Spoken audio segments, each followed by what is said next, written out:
Hello friends, मैं अनुराधा सिंह और स्वागत है आपका मेरे चैनल पे। आज हम लोग लगाने जा रहे हैं जो हमारी एक्सरसाइज 4.3 थी, इसका क्वेश्चन नंबर 5। इससे पहले इसके क्वेश्चन नंबर 1, 2, 3 और सारे एग्जाम्पल्स हम लोग लगा चुके हैं। उसकी वीडियो मेरे चैनल पे है, आप लोग वहां से देख सकते हैं। आज हम लोग लगाएंगे इसका क्वेश्चन नंबर 5। तो चलिए क्वेश्चन नंबर 5 जो है इसको पढ़ लेते हैं। क्या दिया गया है कि एक क्लास टेस्ट में शेफाली के गणित और अंग्रेजी में प्राप्त किए गए अंकों का योग 30 है। मतलब कि शेफाली को गणित में जितने नंबर मिले हैं और इंग्लिश में जितने नंबर मिले हैं उनका अगर टोटल करें तो 30 आता है। यदि उसका गणित में 2 अंक अधिक और अंग्रेजी में 3 अंक कम मिले हों तो उनके अंकों का गुणनफल 210 होता है। उसके द्वारा दोनों विषय में प्राप्त किए गए अंक ज्ञात करने हैं। ठीक है, चलिए इसको लगाते हैं। तो सबसे पहले हम किसी एक विषय में जो शेफाली ने अंक प्राप्त किए हैं उन्हें मान लेते हैं। और चूंकि दोनों का टोटल जो है वो 30 दिया गया है, 30, तो अगर एक में मान लेंगे तो दूसरे के जो अंक होंगे हमारे वो 30 माइनस एक्स हो जाएंगे।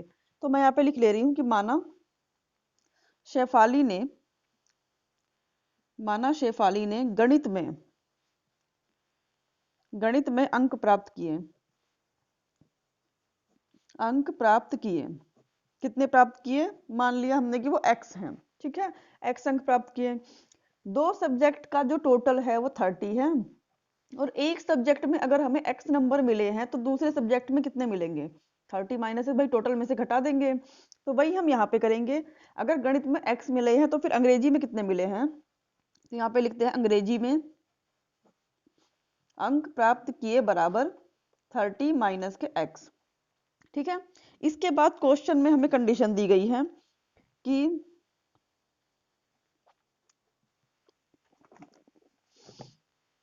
कहा है कि यदि उसको गणित में 2 अंक अधिक मिले हों, मैथ में जितने मिले थे उससे 2 नंबर अब की बार ज्यादा हैं और इंग्लिश में जितने थे उससे 3 नंबर कम हैं। तो पहले हम गणित में 2 नंबर बढ़ा लेंगे और इंग्लिश में 3 नंबर कम कर लेंगे। उसके बाद जो नंबर आए उनकी अगर हम गुणा करते हैं तो वो 210 आता है। ठीक है, तो पहले हम इसको लिख लेते हैं कि यदि गणित में 2 अंक अधिक मिले, गणित में 2 अंक अधिक मिले, अगर 2 अंक अधिक मिलेंगे गणित में, तो गणित में पहले हमारे कितने नंबर थे? एक्स थे।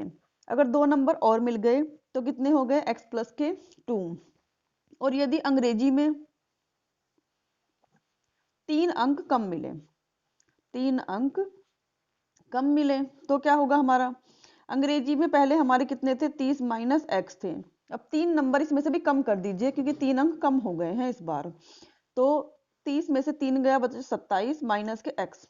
ये हो गए अब गणित के अंक और ये हो गए अब अंग्रेजी के अंक। ठीक है, उसके बाद क्या कहा गया है प्रश्न से कि इन दोनों का जो गुणनफल है, अब ये और ये, इन दोनों का गुणनफल जो है वो 210 के बराबर है। 27 माइनस एक्स ये जो है वो 210 के बराबर है। ठीक है, तो ये हमने लिख लिया। अब यहाँ तक हमारा जो काम था कंप्लीट हो गया। इसके बाद हमें कुछ नहीं करना है, बस इनकी मल्टीप्लाई करके एक द्विघात समीकरण बना लेना है और उसको सोल्व करना है। हमें ये नहीं कहा गया किस मेथड से करना है, जो हमें अच्छा लगेगा हम उस मेथड से सोल्व कर लेंगे या जो हमें आसान लगेगा।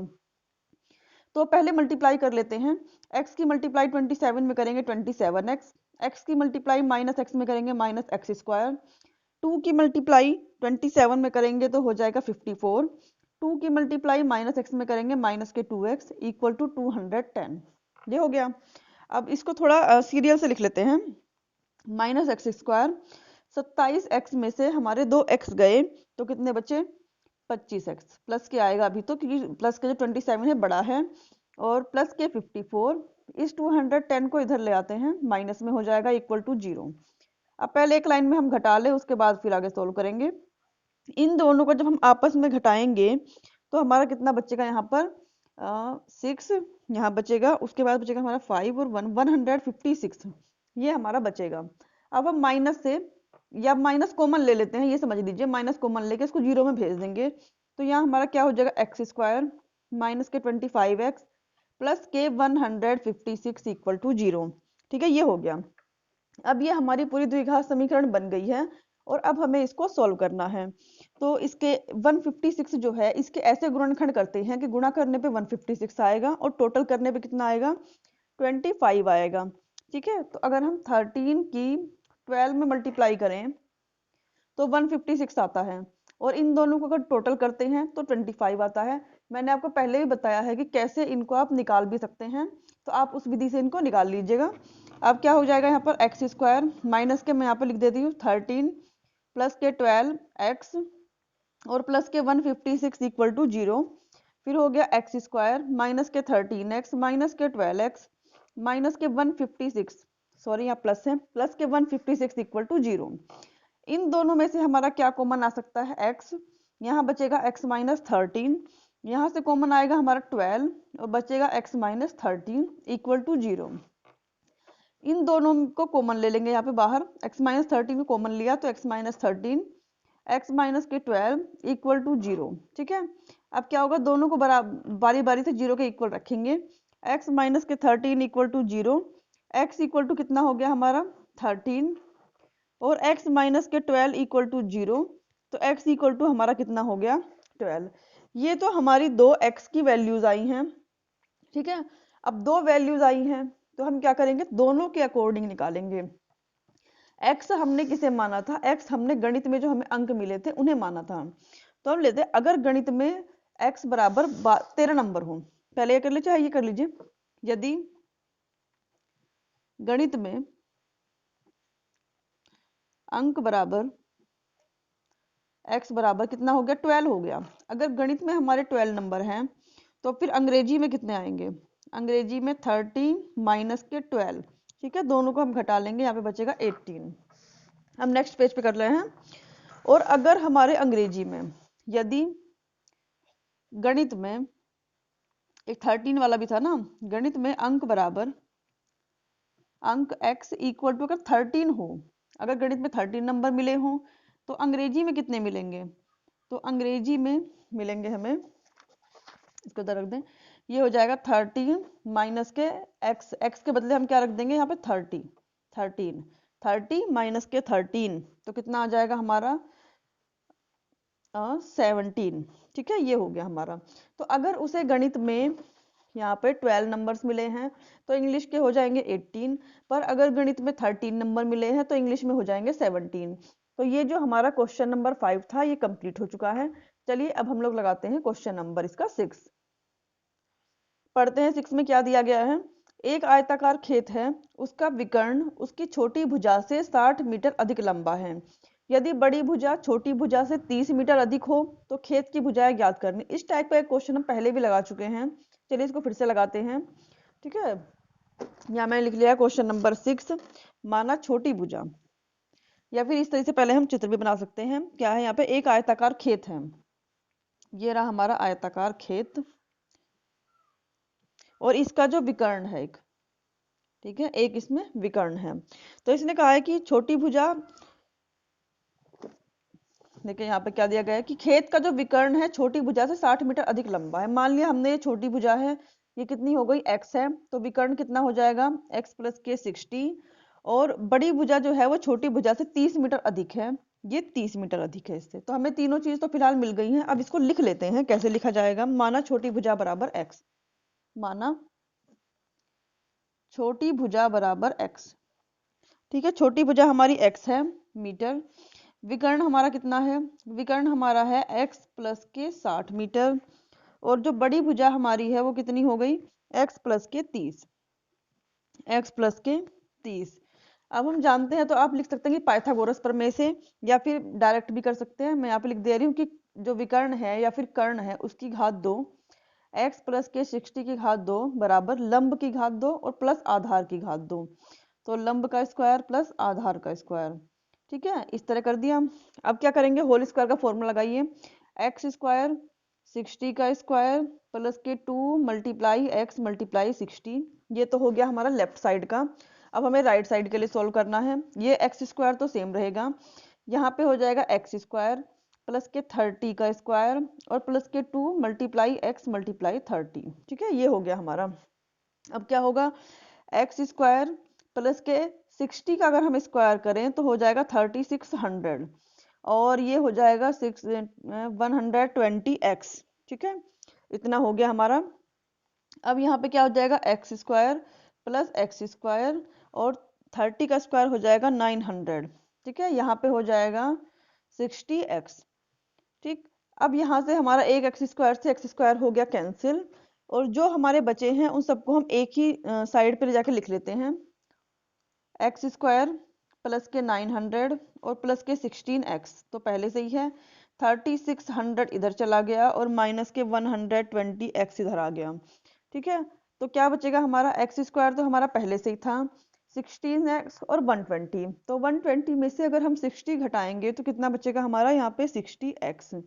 उसके बाद इन दोनों को अगर हम घटाते हैं तो यहाँ पर आ जाएगा हमारा 0 0 और 7 यहाँ पे आ जाएगा 2, तो ये आ जाएगा 2700। ठीक है, अब ये हमारा सवाल हो गया सोल्व। अब हमें इसके फैक्टर करने हैं कि ऐसे क्या फैक्टर करें कि हमें मल्टीप्लाई करने पे तो 2700 मिल जाए और माइनस करने पे 60। तो अगर हम ऐसे करते हैं 90 मल्टीप्लाई 30 तो 9 हो गया 27 और डबल 0 हो गया, मल्टीप्लाई करने पे तो 2700 आ गया, और अगर हम इन दोनों को घटाते हैं तो हमारा क्या आएगा, 60 आ जाएगा।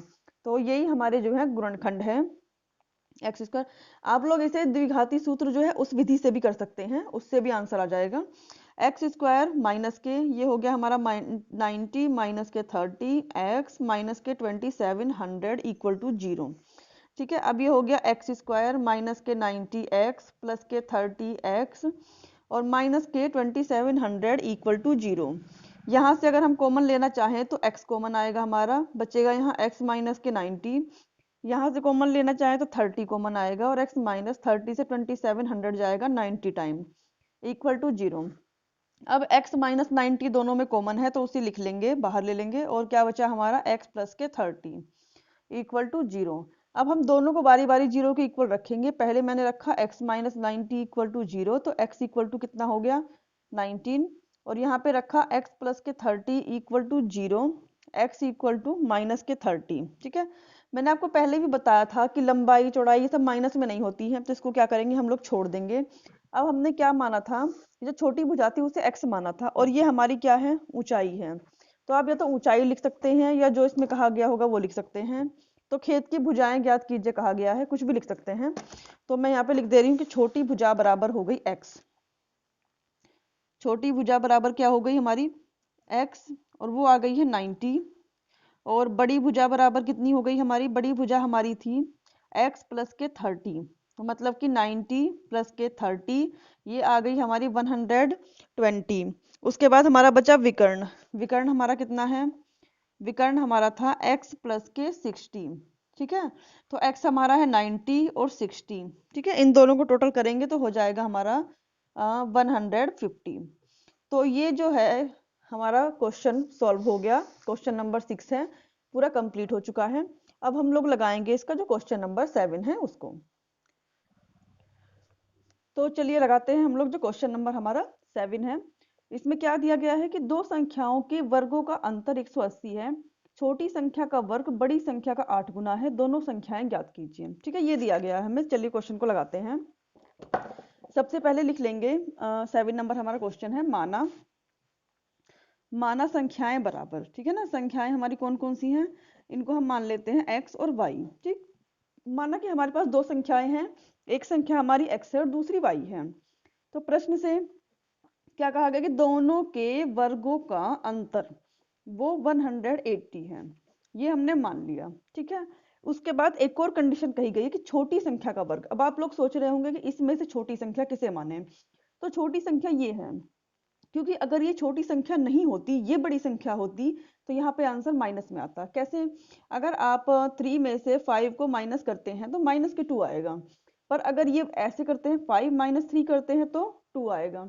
इसका मतलब ये बड़ी संख्या है और ये छोटी संख्या है, तभी यहाँ प्लस में रिजल्ट मिला है। तो हम लोग क्या करते हैं, छोटी संख्या का वर्ग, छोटी संख्या हमारी y है, y स्क्वायर नहीं, छोटी संख्या y का वर्ग कितना है 8x। ठीक है ना, जो दूसरी संख्या है उसके 8 गुने के बराबर है। या मैं पढ़वा दे रही हूँ यहाँ पर क्या दिया गया है, ये दिया गया है छोटी संख्या का वर्ग बड़ी संख्या का 8 गुना है। हो गया हमारा इतना।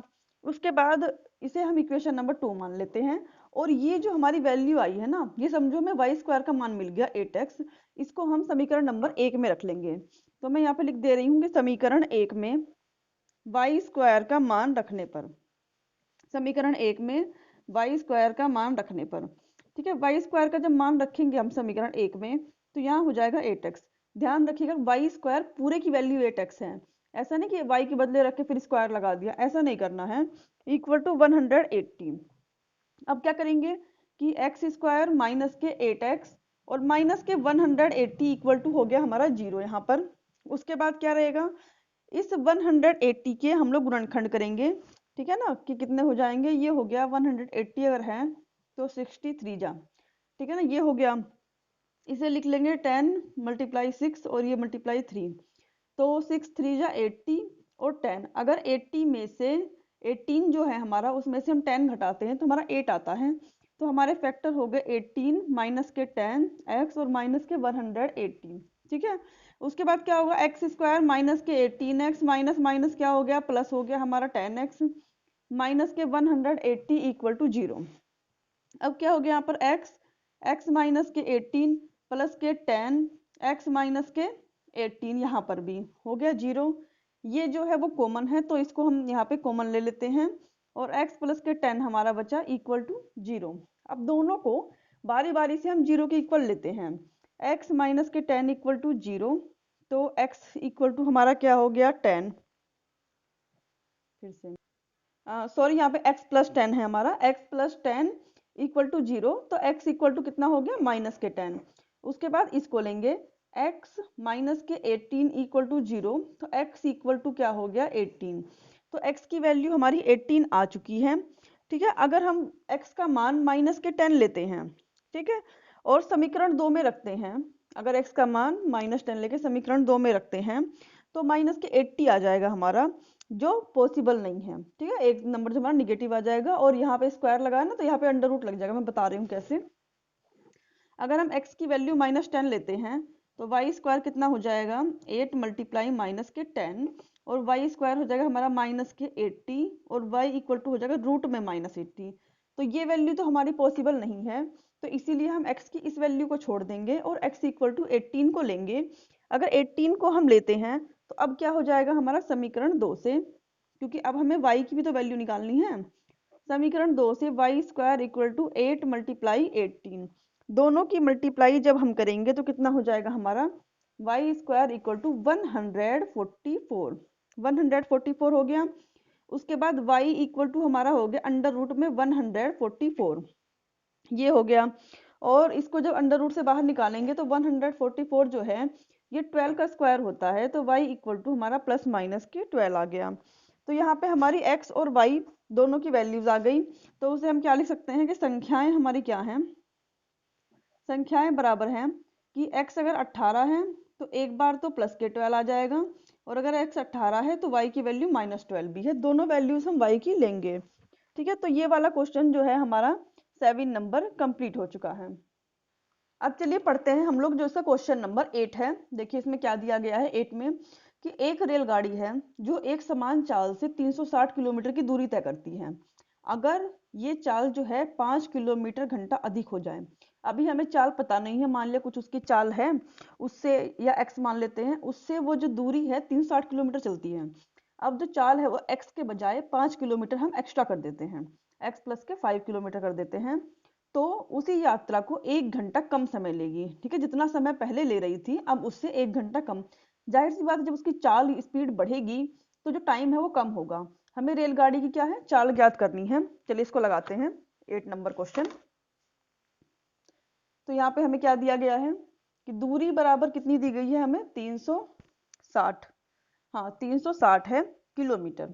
चाल हम मान लेते हैं कि माना चाल बराबर है x किलोमीटर प्रति घंटा, ये हमारी चाल हो गई। अब हमें क्या करना है, हम जानते हैं कि समय बराबर क्या होता है, समय बराबर होता है हमारा दूरी और बटे चाल, ये हमारा समय होता है।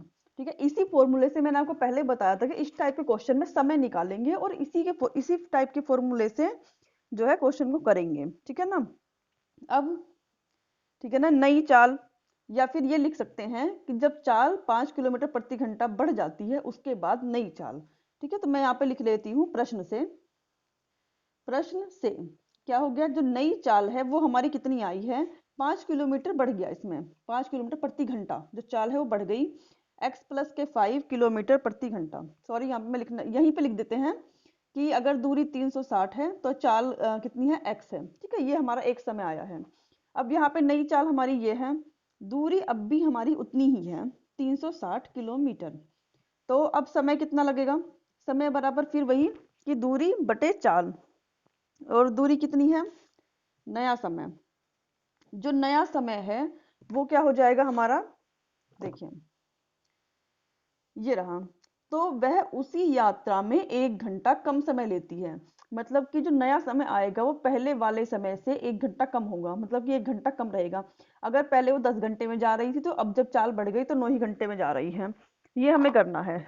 तो क्या लिख देंगे हम कि जो पहले का समय है -1।